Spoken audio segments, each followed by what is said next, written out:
Nous tous, nous sommes derrière les chefs de l'État.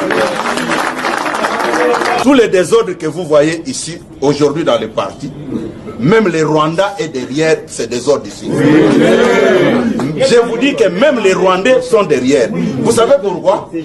Kagame ne dort pas.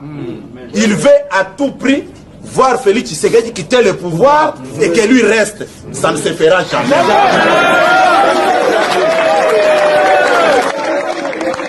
bwa Repubulika Iharanira Demokarasi ya Kongo burangajwe imbere na Perezida Felix Antoine Tshisekedi Chilombo. Kuri ubu ngubu rero ni nyuma yuko basabye abayobozi bose bo mu gihugu kubwira abaturage ko ibibazo byose byugarije igihugu cyabo ko biterwa n'igihugu cy'u Rwanda, by'umwihariko nyakubahwa Perezida Paul Kagame byamaze gufata indi ntera, aho noneho byanageze mu ishyaka riri ku butegetsi ari ryo IDPS rya Perezida Felix Antoine Tshisekedi Chilombo. Bavuga ko ibibazo byose biri muri iryo shyaka ngo nabyo biraterwa n'abanyarwanda.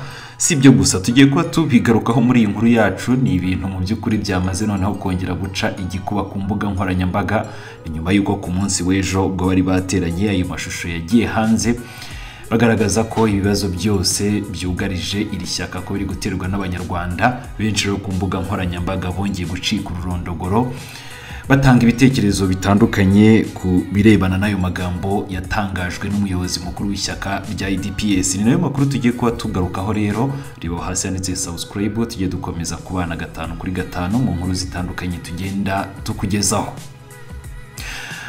Hashize igihe kirekire ubutegetsi bwa Repubulika Iharanira Demokarasi ya Kongo bwarahisemo inzira imwe yonyine rukumbi yo kwegeka ibibazo byabo byose ku gihugu cy'u Rwanda.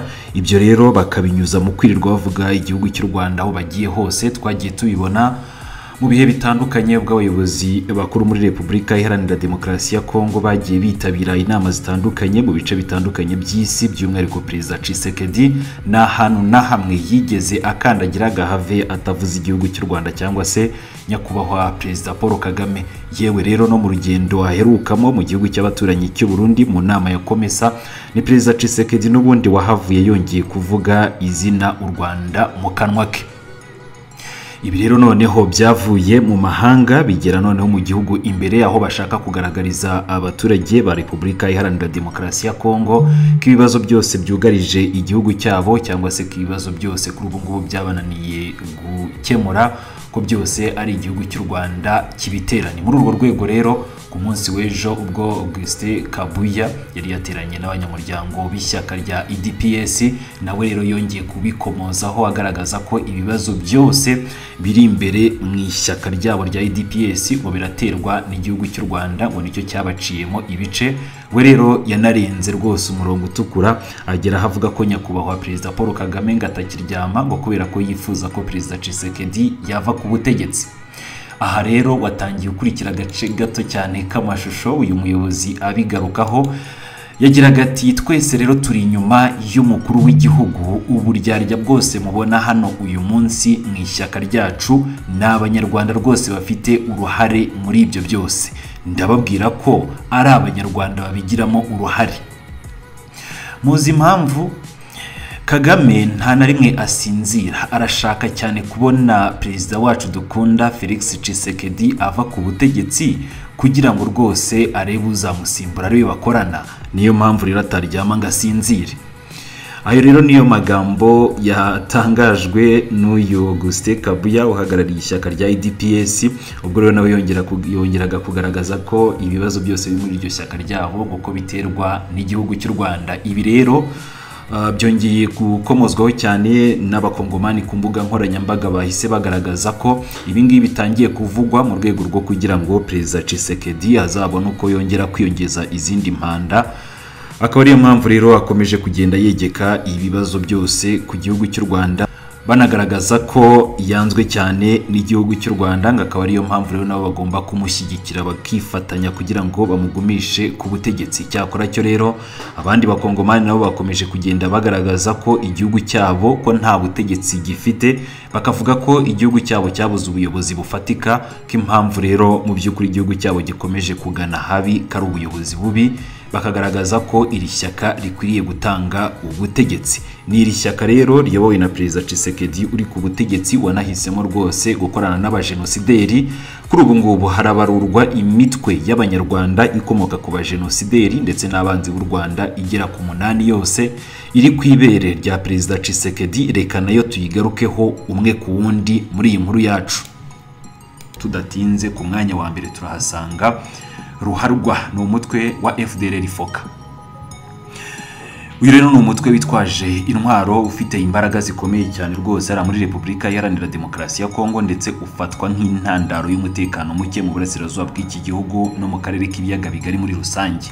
Uyu mutwe washinzwe mu mwaka wa 2000 n'abanyarwanda barimo abagize uruhare muri jenoside yakorewe abatutsi mu mwaka wa 1994, bari mu mitwe itandukanye y'iterabwoba ndetse no mu ngabo zatsinzwe Exfar, ukaba ukomoka kuri Arire nayo ikomoka kuri RDR.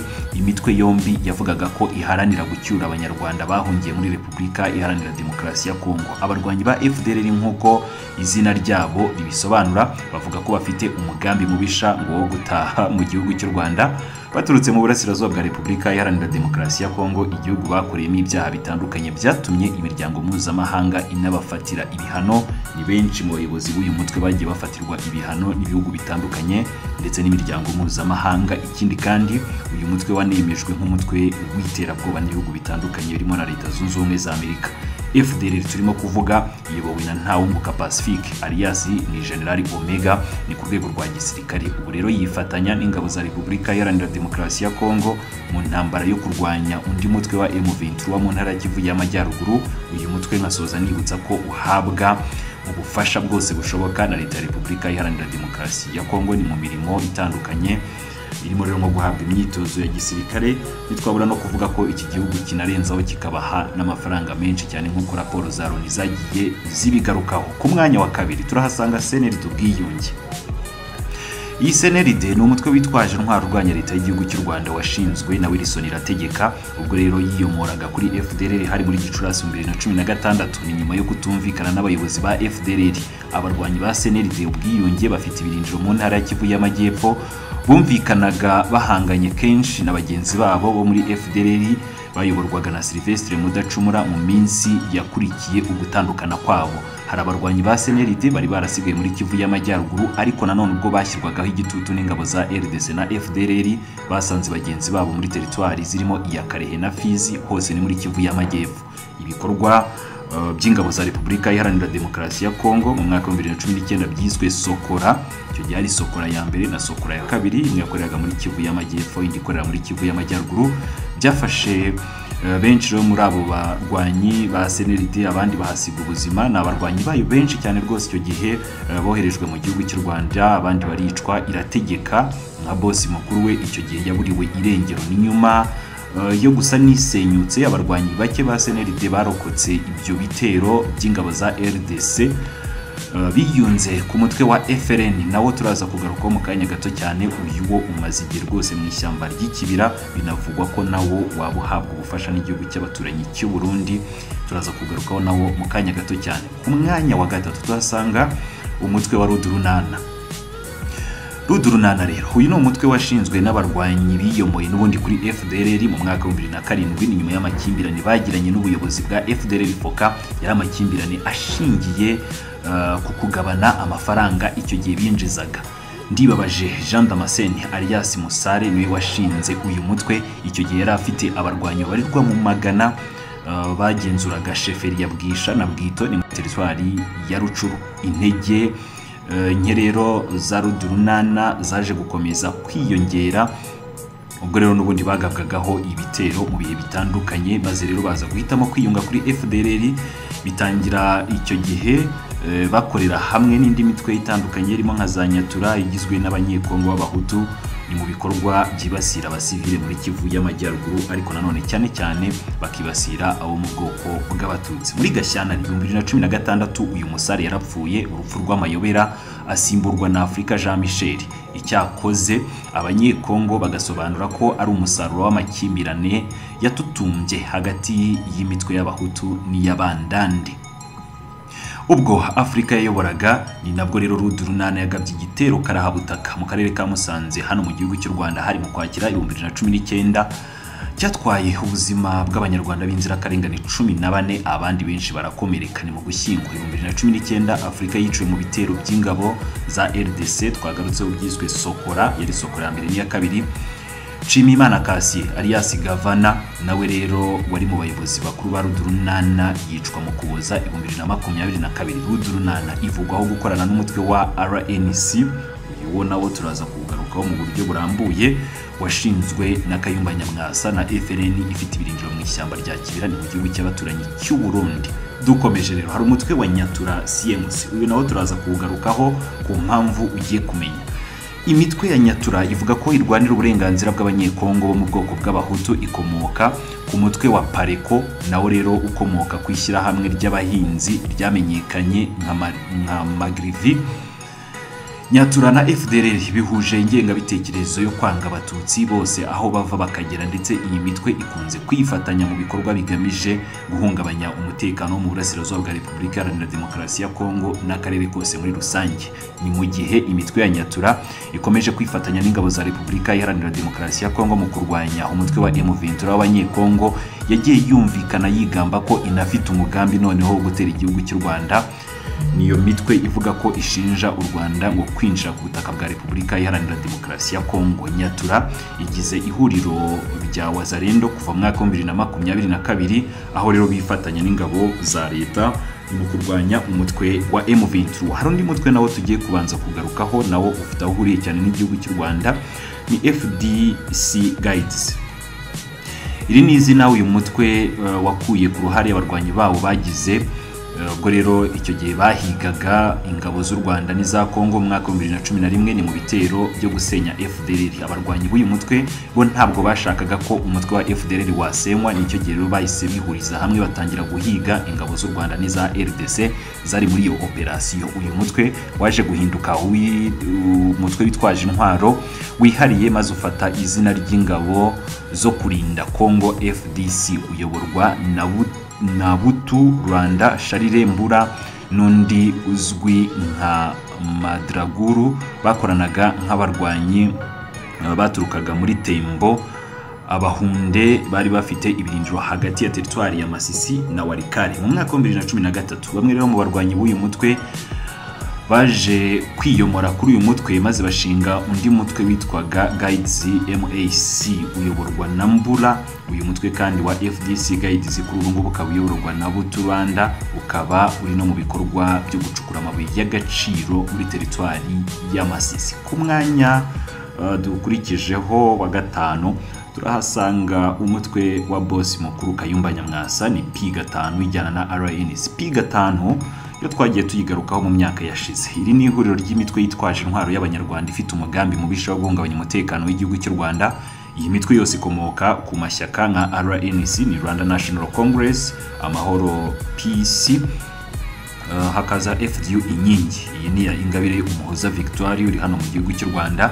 Hari PS Mberakuri, igice cya Ntaganda Bernard na PDI Imanzi. Rero yaje gutangaza ko yitandukanyije n'iri huriro mu mwaka wa 2019 n'ibitarigeze byemezwa na benshi mu bakurikiranye iby'iri huriro rya P5.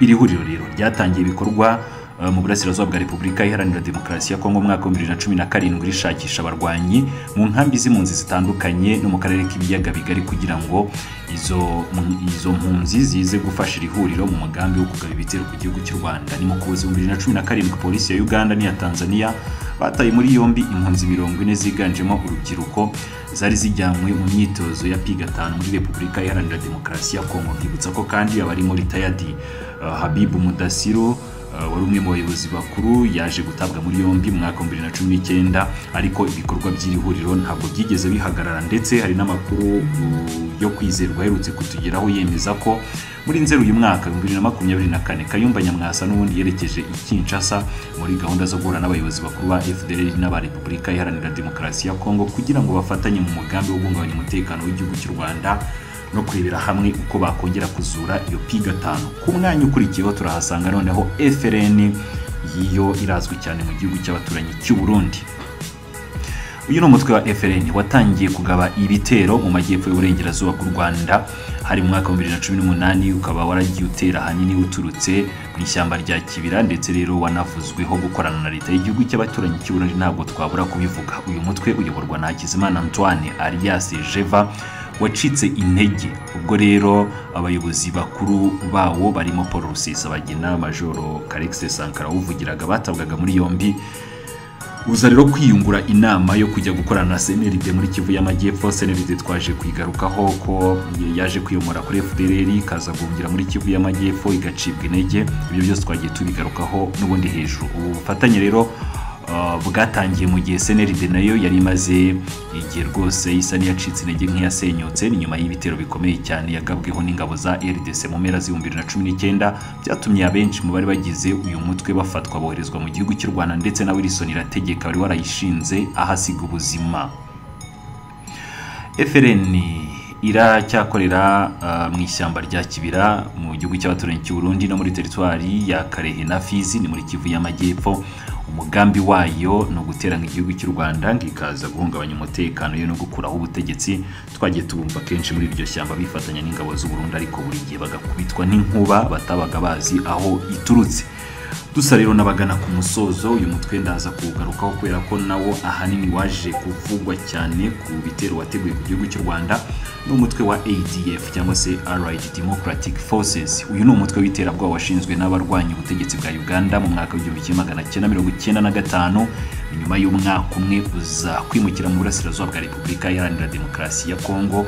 Ubwo rero warushwaga imbaraga n'ingabo za Uganda. Ibikorwa by'iterabwoba bya ADF byumvikana cyane muri teritwari ya Irumo ni mu ntara ya Ituri no muri teritwari ya Beni ni muri Kivu y'Amajyaruguru. Raporo ya Loni ikagaragaza ko mu bantu 663 biciwe muri Ituri muri Kivu y'Amajyaruguru hagati y'itariki ya 20 Kamena kugeza kwa 19 Nzeri 2024 ADF yonyine ubwayo yishemo 342 ni ukuvuga ko abarenze kimwe cya kabiri bose bishwe n'uyu mutwe umwe w'iterabwoba. Kuva mu Gushyingo 2021 ingabo za Uganda n'iza RDC zatangiye ibikorwa bihuriweho byo kurwanya ADF na operation bise Shuja, ariko biragaragara ko uyu mutwe ugifite imbaraga ukesha inkunga ikomeye cyane ushyikirizwa n'undi mutwe wa Islamic State uzwi kuri indi zina rya Daesh.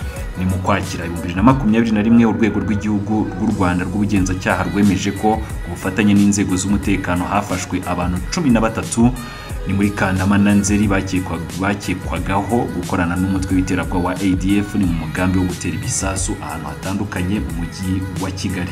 Icyo gihe RIB yafashe ibintu bitandukanye byagombaga kwifashishwa mu gukora ibisasu birimo rero nk'imisumari, insinga, intambi za simukadi n'ibindi bitandukanye byagombaga kwifashishwa muri iyo gahunda. Ibi rero byashimangiwe kandi na raporo y'impuguke z'umuryango w'abibumbye yagaragaje ko uwo mugambi wari uyobowe na Madi Kalubo wari umwe mu barwanyi bakomeye cyane muri ADF woherejwe mu gihugu cy'u Rwanda yohereje mu gihugu cy'u Rwanda mubabarire uwo bitaga Omar Faruku alias Adam Nyange.